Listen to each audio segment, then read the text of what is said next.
Sur tout en boutique, même les bottes, les prix les plus fous de l'année. Jusqu'à mardi, Vieux-Québec, Neuchâtel, Lévis, Limoilou et chaussurefilion.ca. Avec Marceau et Audrey Pinchot. Tu fais-tu des vocalises pour de vrai? Ben, c'est des trilles qu'on appelle, en fait, parce Des que trilles? je fais pas du c'est pas ça, mais C'est quoi tu fais? avec mes problèmes de voix, il y a des exercices que je dois faire tous les jours. Ouais. Mais moi, je devrais en faire le lundi puis le vendredi parce que c'est les 2 jours où mon élocution Et plus est pas à son complexe. meilleur. Ouais, je sais pas Ben, pourquoi. j'en ai 2 pour toi. La première, écoute, celle-là, on a l'air tata, là, mais la première, c'est juste... Puis là, ça doit chatouiller sur tes lèvres parce que ça veut dire que le son est à la bonne place puis ça dégourdit tes cordes vocales puis toute ta bouche. Uh-huh. Et la deuxième, c'est avec une paille. Avec une paille. Faut que tu... Paille en carton? En carton, moi, j'ai ça pour mourir. Là. Si t'as de la chance de pogner du plastique, je te le conseille. Ouais. Puis tu fais ça dans le char. Fait que tu fais ça tous les matins, toi. Ouais. J'ai tellement Pour de l'air vrai? nounoun sur l'autoroute. Là, je suis comme...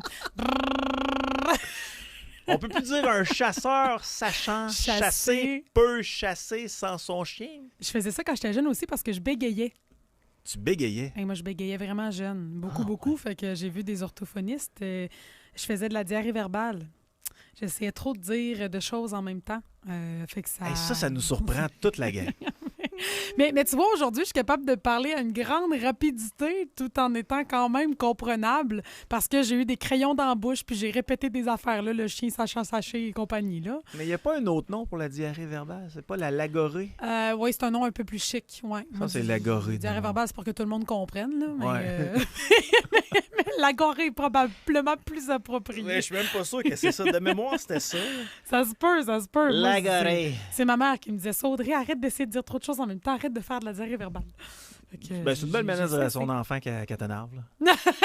C'était peut-être ça le message aussi, hein? Mademoiselle V est en studio avec nous autres. Salut! Hello! Et tabarouette, t'as choisi un beau sujet ce matin, toi, un vendredi. Ouais, ça va faire mal. En plus, il fait pas beau, fait que ça fit. me Ouais, semble. mais en même temps, c'est éducatif. On va en savoir un peu plus sur ces gens-là. Oui. D'où viennent-ils? Qui sont-ils? Que peuvent-ils faire pour essayer de s'améliorer, de ne pas faire de mal autour d'eux? Mhm.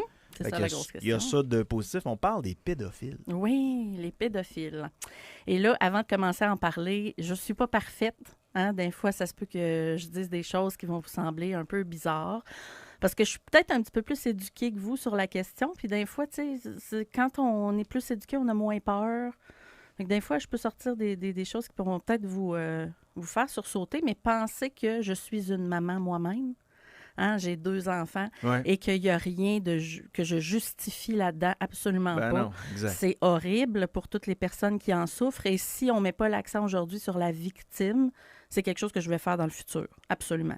Là, Oui, parce que là, aujourd'hui- faut le dire, aujourd'hui, notre but, c'est quand même de parler de la pédophilie en soi, mais on parle beaucoup tout le temps de la pédophilie quand elle est appliquée, quand on est rendu en cours, quand le Exactement. mal est fait. C'est ça. Mais tu sais, c'est une certaine déviance, puis est-ce qu'on peut la prévenir? Puis c'est un peu là qu'on veut aller ce matin, parce Exact. qu'il y a peut-être des gens qui ont malheureusement, des attirances sexuelles envers les enfants qui ne veulent pas avoir ces attirances-là, mais qui les ressentent tout de même. Fait que c'est un peu là qu'on veut aller aujourd'hui. Si vous avez des questions, c'est ouvert. 88 Absolument. 971 1021. Ça se définit comment, la pédophilie? Mais la pédophilie, là, c'est tellement d'affaires en même temps. Là, ça fait partie des troubles de la sexualité. C'est aussi un trouble paraphilique qui se caractérise par un certain intérêt intense envers un objet, une personne ou une situation. C'est aussi une forme de déviance sexuelle et une perversion sexuelle aussi parce que c'est l'enfant qui est objet de fétiche. Est-ce qu'on sait si ça a toujours existé dans l'histoire? Est-ce que c'est dans toutes les cultures? Oui, en fait, c'est pas mal inné, veut pas. On n'aime pas ça, entendre ça, hein? C'est quelque chose qui nous fait peur, mais c'est quelque chose... En fait, c'est un trouble de l'orientation sexuelle. OK? Quand je dis ça, je ne minimise pas la situation, mais des fois, on va utiliser une comparaison avec l'homosexualité.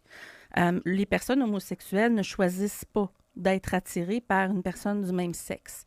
C'est la même chose pour les gens qui souffrent de pédophilie. Hein? C'est un trouble mental, donc ils ne choisissent pas ça. Évidemment, on ne peut pas comparer les deux. Il y en a un qui peut faire du mal et l'autre pas. C'est pas sur ça que je le base, mais pour vous montrer à quel point est-ce que c'est pas quelque chose qui est désiré par 90% de ces gens-là. Ben, tu sais, nous, on n'a pas choisi notre orientation sexuelle hétéro. Là. Non, à la base. Mais moi, la Non. question que je me pose, puis là, c'est peut-être une vision qu'on a, mais souvent, quand on va parler des pédophiles, on dirait qu'il y a une violence qui vient avec ça. Tu sais, j'arrive à comprendre que c'est une déviance de base, mais qu'est-ce qui fait la différence entre quelqu'un qui a simplement une attirance puis qui veut s'en débarrasser, puis quelqu'un qui passe à l'acte de façon violente? Mais en fait, on va les répertorier sous 2 types. Ils ne devraient pas avoir le même nom, selon moi. Ça devrait être des terminologies différentes. Mais il y a 2 types de pédophiles. Donc, il y a les pédophiles vertueux ou virtuous pedophiles. C'est ça, non-actifs. Moi, je dis non-actifs. Parce que dans le fond, ce qu'ils font, c'est qu'ils ont une attirance et ils vont consommer de la pédopornographie. Mais ils ne passeront pas à l'acte au même titre qu'un homme hétérosexuel avec une forte libido ne va pas violer une femme pour autant. Hein, c'est des gens qui sont conscients que c'est mal et que la loi leur empêche de faire une telle chose.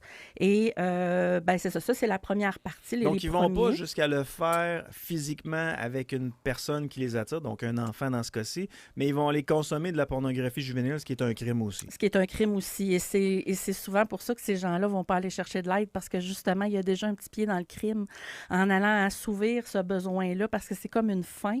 Veut pas, là, qu'on a besoin de consommer ça. Fait qu'il y en a qui ne sont pas capables de résister puis qui vont y aller. Et là, déjà, on a le pied dans le système carcéral, là, ce qui est pas l'idéal. Mais est-ce que tu as l'impression qu'ils sont parfaitement conscients de ce que leur pensée, que leur désir, ça n'a aucun bon sens? Oui, ce type-là, oui. Mais là, il y a 2 types, là. C'est différent. Là, on est qu'au premier, là. C'est les gens qui ont compris puis qui comprennent qu'on ne peut pas faire souffrir un autre être humain pour leur plaisir, préfèrent souffrir eux-mêmes de ne pas avoir de relation sexuelle avec personne ou d'avoir une vie sexuelle difficile. Puis là, j'essaie de t'amener à l'opposé. Mettons, oui. un hétérosexuel qui veut des relations sexuelles sadiques va savoir que ces relations-là sont illégales, des relations sadiques. Là. Oui, mais... Surtout quand c'est non consensuel, on va se le dire. Fait qu'il passera jamais à l'acte de ce côté-là. Ça dépend, c'est un fétiche, hein? Là, dont on parle, le sadisme, c'est aussi une paraphilie, puis c'est un fétiche. Fait qu'il y a des gens qui vont passer à l'acte, puis il y en a d'autres que non, tu sais. Puis le sadisme que tu viens de parler, ça fait partie un peu de la pédophilie, veut pas. C'est quelque chose que la deuxième partie, les autres pédophiles, que moi j'appelle les pédocriminels, vont ressentir et vont appliquer. Et c'est la partie la moins fun, si on veut. Fait que la deuxième partie étant les pédocriminels, eux, c'est la même chose, mais ils se sont pas contentés de regarder de la pédopornographie. Dans leur cas, ils sont passés à l'acte et ils causent souffrance aux autres, bien entendu. Quand j'étais jeune, Mademoiselle V, les pédophiles, c'était des hommes. Ils étaient tous autour de 80 ans. Ils se promenaient tous avec un chapeau puis un manteau très long aux abords des écoles. C'était ça, nous autres, qu'on nous décrivait comme étant un pédophile. Même, j'ajoute les pédovannes. Là, 2024... je vois des pédophiles hommes, je vois des pédophiles femmes, puis c'est pas le cas type qu'on nous parlait quand j'étais jeune dans les années 80. C'est des fois des éducatrices dans un centre jeunesse, c'est des fois des éducatrices en garderie, c'est des fois des professeurs au secondaire. Tu sais, le visage des pédophiles a changé au fil des années. J'imagine que ces gens-là existaient aussi dans notre temps, mais pour nous, c'était un homme de 150 ans avec un chapeau qui avait de l'air louche sur le bord des garderies. Ouais. C'est vrai, hein? Non, mais totalement. Puis tu sais, moi, je disais pédovannes, nous autres, les fameuses camionnettes, là, blanches, vous avez toute l'image, là, mais... C'était écrit bonbon gratuit dessus. Quasiment, là, puis kidnappaient là-dedans, à la limite, là, tu sais, puis ça se passait là-dedans. Ouais. On appelait ça vraiment des pédovannes, parce que pour nous autres, on associait automatiquement ça à Toi, ça. après une semaine dans la vanne à manger des bonbons, t'as compris que ça n'avait pas de bon sens, son affaire. Ma mère me testait quand j'étais jeune. Hein? Ma mère avait tellement peur parce que moi, je parlais à tout le monde puis j'aimais tout le monde que ma mère, à un moment donné, a demandé, elle avait une garderie, puis elle demandait à un parent de la garderie de me tester. C'était un nouveau parent que je n'avais pas encore rencontré. Puis j'attendais l'autobus, puis elle avait demandé à ce papa-là de tester, voir, tu sais, ta maman m'a envoyé pour venir te chercher. C'est une bonne idée. Et voir comment j'allais réagir. Ce qu'on dit pas dans l'histoire, c'est qu'il a pogné la mauvaise petite fille, fait que c'était la fille de l'autre coin. Je l'ai jamais vu courir dans ma vie où je comprenais pas ce qui se passait. Là. Mais c'est moi qui voulais tester. mais Le bref. monsieur, tu t'es arrêté? ou ben? Il a pas été. Non, mais lui, il est revenu chez ma mère en paniquant. Oh mon Dieu, c'est pas ta fille que j'ai lui capotait. Là, Il a il voulait aider. Là. Nowhere. Oh, oui, il a traumatisé une pauvre enfant. Là. C'est Puis pas là, drôle. là, tu te fais prendre par la police puis tu essaies d'expliquer cette histoire-là vraie C'est à la police. invraisemblable. Là, ça marche pas. Là. Les gars te regardent avec le capine de Hey. police puis ils disent non, c'est ça. Pauvre c'est- petit. On entend ça tous les maman. jours, monsieur. C'est épouvantable. Peut-être qu'elle nous écoute. Hey, imagine. Hein? C'est triste. Non, le visage a changé énormément, oui, parce que, ben on le sait pas, mais la pédophilie, là, c'est chez les jeunes que ça commence. Hein. Les premiers symptômes sont dès la puberté, soit 12 à 14 ans. Dès la puberté. Ah oui, oui. ben oui, c'est inné, comme je te dis, c'est déjà ancré, veut pas. Même que les bonobos, mes amis chimpanzés, c'est un trait qui leur est particulier et un intérêt envers leurs plus jeunes à eux, ouais. Donc, fait que le visage a énormément changé et c'est un peu pour ça que je veux parler de ça, parce que je veux qu'on fasse une certaine forme de prévention. Les mettre tous les deux dans le même panier fait en sorte que ceux qui en sont atteints n'osent pas en parler, si Allez on veut. consulter. N'osent pas aller chercher de l'aide. Puis c'est tellement triste parce que moi, j'ai travaillé avec certaines personnes atteintes de pédophilie et puis la souffrance, elle est palpable. Et j'ai aussi travaillé avec des victimes de crimes sexuels. Et la souffrance, je dirais pas qu'elle est comparable parce que ça se compare pas, mais la souffrance est là dans les deux cas.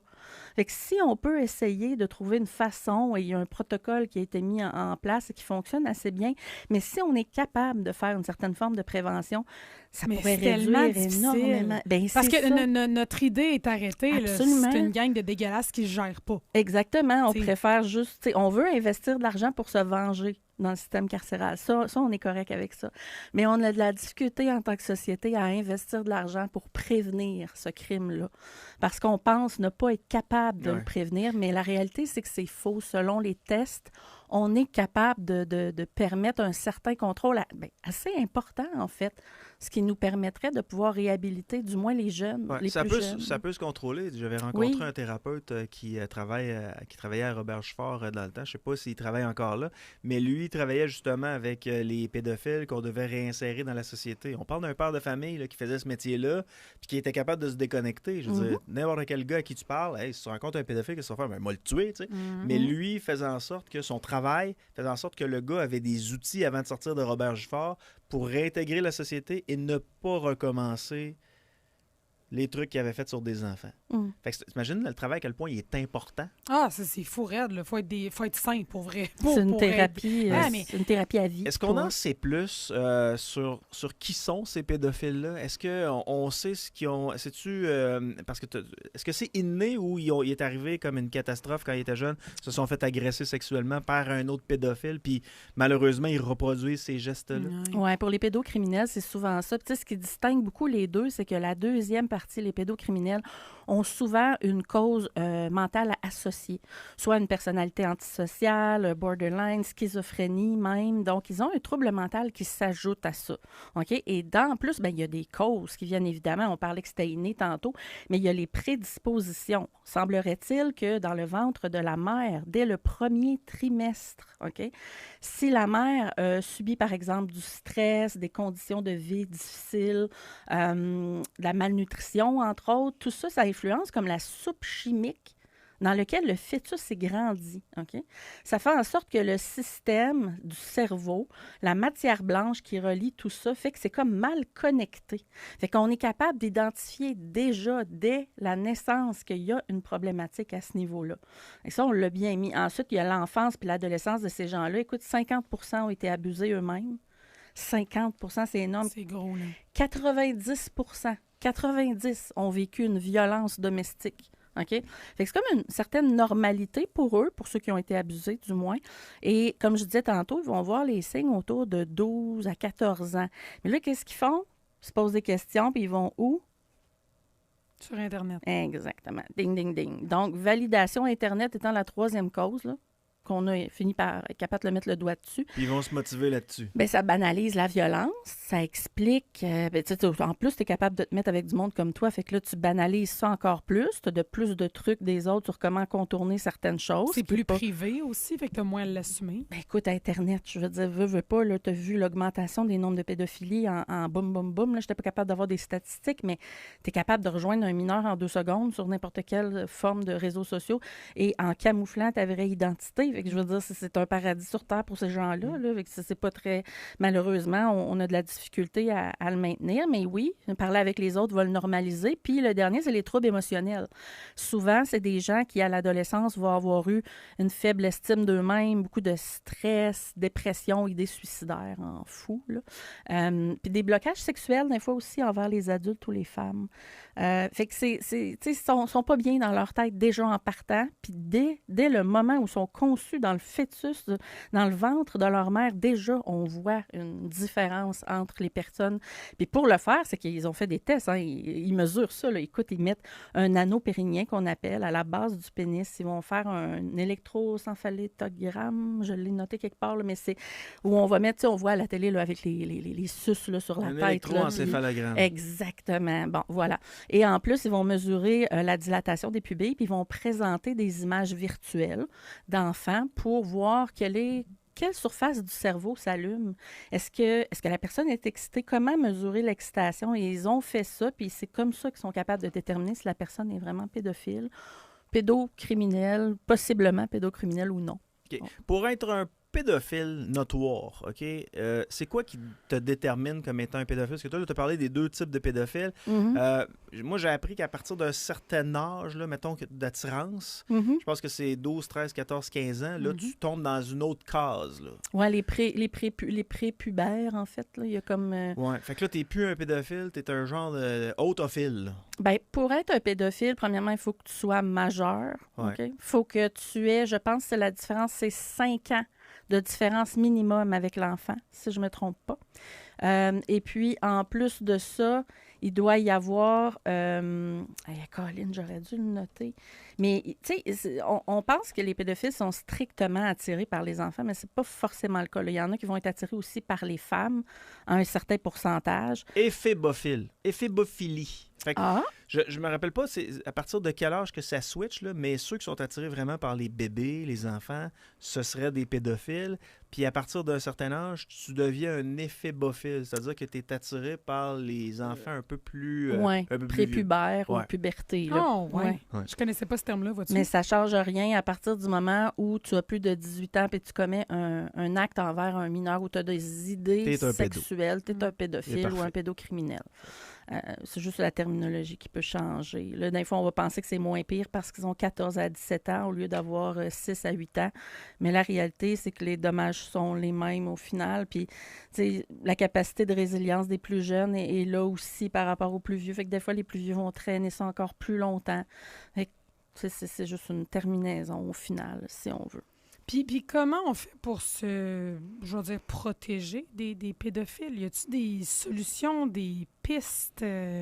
Parce que faut que tu aies une mère qui demande à un père de famille de tester sa fille, Audrey. Oui, c'est ça. Ouais. Non. Ben, tu sais, je pense que, évidemment, la seule véritable protection qu'on a, c'est la prévention. Hein, puis le retrait de ces personnes-là. Tu sais, on parle de la prison, entre autres. Et c'est pour ça que c'est difficile de réhabiliter les pédophiles. En fait, c'est parce que ces gens-là vont arriver avec l'idée qu'ils sont malades en milieu carcéral. OK? Mais en milieu carcéral, là, ça veut dire qu'ils ont commis un crime. OK? Et quand tu as commis un crime, tu ne veux pas nécessairement en guérir. Tu comprends? C'est pas nécessairement voulu de ta part. Puis si la démarche, elle n'est pas voulue, le traitement ne fonctionnera pas. C'est pour ça qu'il faut réussir à traiter avant. Quand c'est volontaire de la personne puis qu'elle dit « Hey, wow, attends une minute, là, moi, il y a quelque chose qui ne marche pas. » Mais ça a été prouvé que ça marche, cette prévention-là? Oui. Y a-t-il des pédophiles qui sont capables de faire une conférence puis de dire « J'étais pédophile, maintenant je n'ai plus ces attirances? » C'est le cas du thérapeute, c'est ce qu'il m'a raconté, le cas du thérapeute qui travaille avec eux. Il donne une boîte à outils à ces gens-là. Oui. Puis quand ils sont à l'extérieur, dans la société, ils utilisent cette boîte à outils-là. Puis honnêtement, je ne me rappelle plus c'était quoi sa fameuse boîte à outils. Là. Mais ça leur permet de ne jamais passer à l'acte. Oui. Mais il y a en fait Christian Joyal qui est spécialiste à l'Institut Philippe Pinel, qui est un grand spécialiste de la pédophilie. Et ce monsieur-là propose un protocole assez comme un peu une boîte à outils, si on veut. C'est que qu'ils soient pédocriminels ou pédophiles, c'est qu'on les retire temporairement de la société, soit en centre de vie sous surveillance ou soit en prison s'ils ont commis un acte répressif. Et pendant ce temps-là, on va faire ce qu'on appelle une certaine forme de castration chimique ou une couverture médicale qu'on appelle, où on va réduire la libido à 0 par la prise de médicaments. Des fois, ça va être des antidépresseurs, mais des fois aussi, ça va être des médicaments contre le cancer de la prostate. Et puis, ça va faire chuter la libido complètement. OK? Par la suite, on va leur faire des thérapies de groupe qui sont les plus efficaces pour traiter la pédophilie. Parce que quand tu es en groupe, tu as les autres autour de toi, puis tu te dis non, attends, ce que tu es en train de dire là, c'est un petit peu de la bullshit. Tu peux prendre du recul, tu peux prendre les trucs des autres. Bref, c'est hyper important pour les gens. C'est l'outil qui fonctionne le plus, la thérapie de groupe. Par la suite, c'est de les libérer de leur peine, OK, ou de leur surveillance et de les inciter à aller vers une vie normale, amoureuse et sexuelle. Donc, trouver une partenaire, avoir des relations sexuelles régulières, consommer de la pornographie. Chose, oui, c'est difficile, parce que mais... moi, le jour où j'en rencontre un gars qui me dit qu'il a été traité pour pédophilie, je m'excuse, là, puis c'est épouvantable de t'as dire pas à ça. t'excuser, c'est ça, c'est 99,9% des gens Mais qui il réagiraient comme ça. n'y a comme aucune chance. Oui, je comprends. Puis c'est tout à fait normal. C'est un petit peu ça aussi qu'on... Parce dans que, le fond, tu sais, au-delà, puis je m'excuse de te couper, mademoiselle, mais mettons que moi, mettons que je voudrais pas d'enfant dans la vie, là. Ouais. Fait que ça pourrait fonctionner. C'est parce qu'au-delà de moi, là, il y a mes neveux, mes nièces, tu comprends, il y a ma famille, il y a mon entourage. Je prendrais jamais moralement la chance. Ce n'est pas un risque que la société veut prendre et c'est tout à fait normal. C'est pour ça que tout ça doit être fait dans un centre de vie surveillé ou sous milieu carcéral.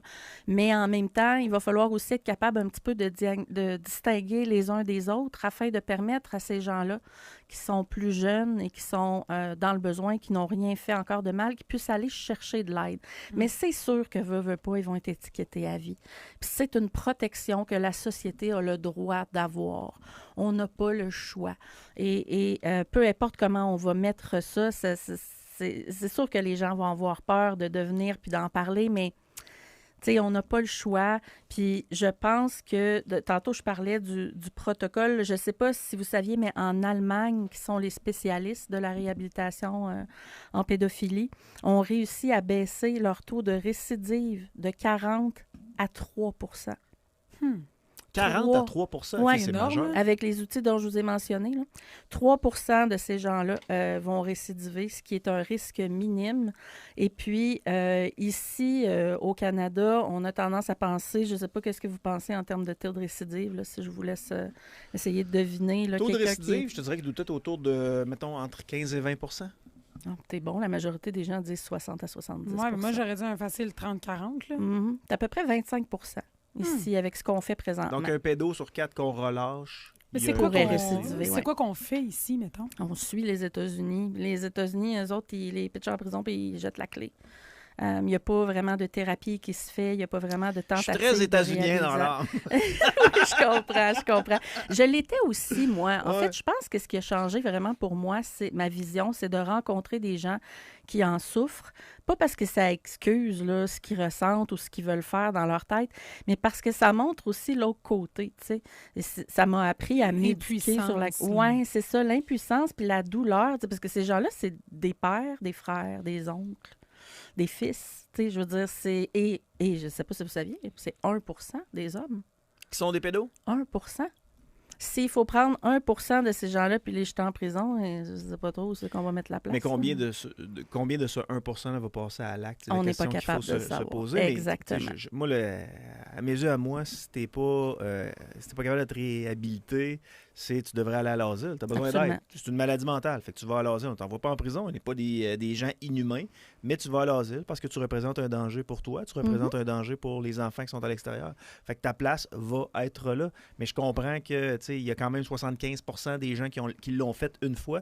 Pour moi, c'est une fois de trop. Oui. Mais il y a 75% des gens qui l'ont fait une fois qui ne le referont plus jamais, selon les statistiques que tu nous donnes. Oui. Oui, effectivement. Puis ça demeure pas quelque chose qu'on peut tolérer en termes de société, ça c'est certain. Mais il faut aussi penser que comme tout autre trouble psychologique, que ce soit la schizophrénie ou les gens qui vont, peut-être, possiblement, peuvent créer un meurtre ou tuer quelqu'un, on va pas nécessairement, on va leur donner une possibilité de s'en sortir avant de passer à l'acte. Fait que je pense que c'est comme un petit peu la même chose qui est nécessaire dans ce cas-ci. Mais est-ce que ça veut dire qu'ils vont pouvoir retrouver une vie libre en société pour le reste de leur jour? Ah, Non, mon Dieu! non, On c'est dirait que impossible. j'ai un peu d'empathie à t'écouter parce que je comprends. Ah, tu sais, je Ça le fait vis mal, pas, hein? je le vis pas, puis je Ouais. connais personne qui en souffre potentiellement, ou du moins, si c'est le cas, je n'ai aucune idée, là. Fait que j'ai une certaine empathie. Sur mais en 100 gars que tu connais, il y en a un qui l'est. Exact. C'est fou, hein? Mm. Mais c'est comme... et puis moi, je suis pas une bonne référence pour ça, parce que autant que je pense être assez humaine et empathique, autant, je veux dire, moi, il y a des cas où je ramènerais à peine de mort, là, tu comprends? Ah, moi aussi. Dans le sens que je suis un peu intransigeante, là. Puis c'est peut-être parce que pour moi, tu as une conscience, t'as quand même... Tu sais, quand tu portes un geste, on connaît le Absolument. bien et le mal. Tu sais. Mhm. Puis il y a tellement de ressources que j'ai de la misère à excuser une faute, et dans tous les cas. Là. Que Ouais. ce soit de l'alcool au volant, que ce soit un meurtre, que ce soit... Puis j'arrive à comprendre que des fois, la maladie mentale est peut-être tellement présente qu'on échappe puis il n'était pas conscient. Là, mais pour moi, c'est comme pas une excuse. Non. J'adhère pas à ça. Fait que... Je suis consciente. C'est ça. Fait que, tu sais, j'ai une certaine empathie de me dire ça doit être épouvantable si tu sais que tu as cette attirance-là, cette tendance-là, puis c'est parce que c'est dur de l'avouer à quelqu'un, le jugement vient automatiquement. Là. Non, c'est impossible de le faire, c'est ça. Mais en même temps, tabarnouche, je trouve ça difficile. Parce Non. que c'est inné, j'ai une empathie. Ouais, Je pense ben, que c'est là le... c'est surtout ça que, dans le fond, moi, Il y en a qui sont pas d'accord. Pour eux autres, malheureusement, je suis mort en dedans. Non, là, mais je te comprends, je n'ai mais pas d'empathie. imagine. Ce que je peux dire, par exemple, c'est qu'il y a du tourisme sexuel. Hein? Oui. Puis ça, Ah, on a ça, tous entendu mon parler. Dieu. Bon, la fameuse Thaïlande, mais il y a plein d'autres endroits dans le monde où il y a du tourisme sexuel. Puis le service de renseignement canadien, la GRC, est très au fait de ça. Mhm. Puis si il y a, mettons, je sais pas moi, Gérard, 125 ans, va régulièrement en Thaïlande Oui. pendant 2 semaines, pendant 3 semaines, il est automatiquement flagué auprès des autorités. Puis ça se peut que ça déclenche une enquête. C'est comme ça qu'on vous retrouve. T'sais. Si vous allez régulièrement dans des pays où c'est reconnu comme du tourisme sexuel, puis on voit que vous avez comme, voyons, c'est bizarre, pourquoi il est tout le temps rendu là? Ben, t'es flagué par le service de renseignement canadien, la GRC, ça peut se transférer au Québec par la Sûreté du Québec. Il y a des moyens de vous retrouver. T'sais. Mais c'est nécessaire. T'sais, si vous ne commettez pas des crimes ici, mais vous avez l'intention d'aller violer des enfants ailleurs, Ben ça se oui. peut qu'on vous retrouve pareil. Puis on a le droit ici maintenant de vous déclarer coupable d'un crime que vous avez commis à l'extérieur. Ce qui est génial. Ce Le qui est tourisme vraiment sexuel, génial. ça facilite la chose et c'est absolument... c'est pas correct. Et puis, je suis d'accord au fait que... Moi, dans le fond, ce que je veux, c'est qu'on les surveille de près. Là. Ah oui. Vraiment près. Là. Tu sais, s'il faut les attacher avec une chaise, on les attache avec une chaise. Ah, il y avait là. des associations de pédophiles il y a de ça quelques années. Puis si je me trompe pas, il y en a un qui, Il y en a encore. qui tout était plein. sur le point de sortir, ou il est sorti il y a à peu près quelques semaines. Là. Et le gars avait une association, il avait ses propres serveurs où ses chums dans l'association pouvaient aller sur son serveur qui était branché chez lui Ah ouais, c'est pour dégueulasse. aller chercher des images vidéo puis des images d'enfants. Là. Ouais. Puis Non, il s'est le- fait le- prendre. Puis lui, encore, c'est un pédophile notoire. Même en dedans, il a l'impression que c'est la pédophilie, c'est comme l'hétérosexualité ou l'homosexualité.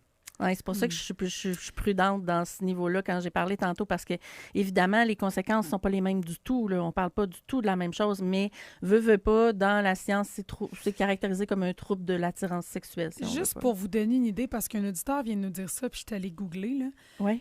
Tu dis que c'est 1 % de la population, OK? C'est dur à imaginer, 1 % de la population, parce qu'1 %, ça nous semble peu, on dirait, là.